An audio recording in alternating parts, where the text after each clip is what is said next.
इथे मूग डाळ घेतली आहे, 1 कप आहे. मी 2 तास आधी भिजत घातले होते आणि स्वच्छ 3 ते 4 पाण्यामध्ये धुवून घेतलेले आहे. आता आपल्याला हे मिक्सरला लावायचे आहे. एका बाउलमध्ये ओतून घेऊया. आता यामध्ये आपल्याला 2 चमचे तांदळाचं पीठ घालायचं आहे. छोटे 2 चमचे. इथे मी थोडासा मोठा चमचा एक घेतलेला आहे. इथे छोटा कांदा घेतलेला आहे एकदम बारीक कट करून. हिरवी मिरची, थोडंसं चिली फ्लेक्स आपला नाश्ता छान दिसण्यासाठी, आणि हळद पाव चमचा, मीठ चवीनुसार. आता व्यवस्थित हे मिक्स करून घेऊया.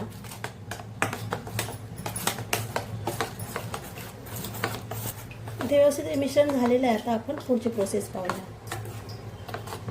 गॅसवर पॅन ठेवलेले आहे. जरासं तेल घालूया. तूप घेतलं तरी काही हरकत नाही. स्प्रेड करून घेऊया. गॅसची फ्लेम लो ठेवायची आहे.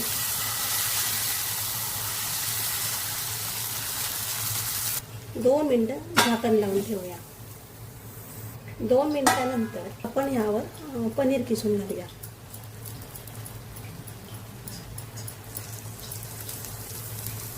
तुमच्या आवडीप्रमाणे तुम्ही घालू शकता किंवा असेच केलं तरी काही हरकत नाही.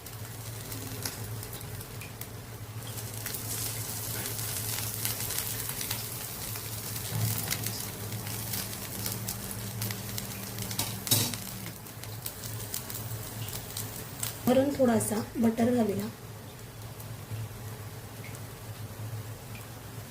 यावर कोथिंबीर सुद्धा घालू शकता. माझ्याकडे कोथिंबीर संपलेली आहे. पाऊस पण लागतोय, बाहेर जायला भेटत नाही. आता हे परतून घेऊया.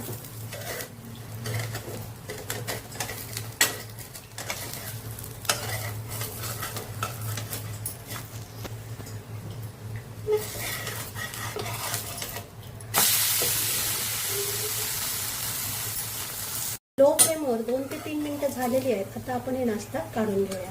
या साईडने सुद्धा छान दिसते, बघू शकता तुम्ही, आणि या साईडने सुद्धा छान दिसते. अजून एक आपण तयार करूया. एवढ्यामध्ये 3 ते 4 आपले नाश्ता तयार होतात. थोडंसं पातळच करूया, म्हणजे आतून घालून चांगलं भाजलं जाईल. झाकण लावूया. झालेली आहे. पनीर घालूया. तुमच्या आवडीप्रमाणे कमी जास्त करू शकता पनीर.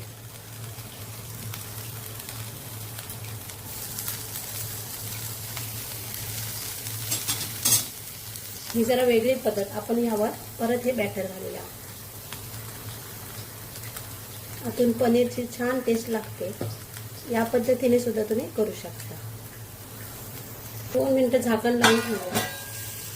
2 ते 3 मिनिटानंतर आपण हे व्हेज ऑमलेट परतून घेऊया. आधी आपण बटर घालूया, म्हणजे तळाला चांगलं भाजलं जाईल.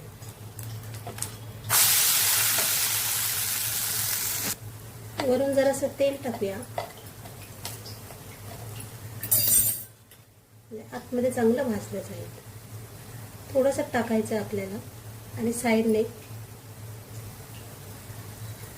तुम्ही बटर किंवा तुपाचाही वापर करू शकता. मंडळी, नाश्ता इथे तयार आहे. मस्त बघू शकता किती छान दिसतंय. असं गरम गरम खायचं ओल्या नारळाच्या चटणीबरोबर किंवा सॉस बरोबर खाल्लात तरी काही हरकत नाही, किंवा असं चहा बरोबर खाल्लात तरी काही हरकत नाही.